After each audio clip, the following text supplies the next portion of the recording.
அரைச்சாச்சு. இதை சலிக்கையில் கொட்டி சலிக்கணும். இதே மாதிரி சலிச்சிட்டு இதே மாதிரி எல்லா ஜீனியும் சலிச்சுக்கணும். பாருங்கள் எவ்வளோ மெல்லி சாஃப்டாக வரும். ரொம்ப நைஸாக இருக்கணும், அதுதான் முக்கியம்.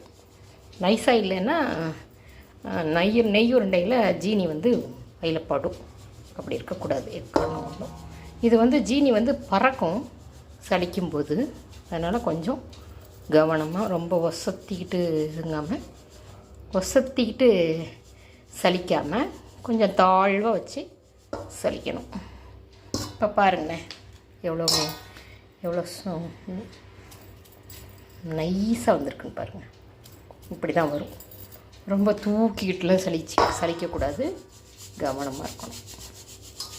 சலிச்சாச்சு. இப்போ நமக்கு வேணுங்கிற அளவுக்கு ஜீனியை சலித்து எடுத்து வச்சுக்கணும்.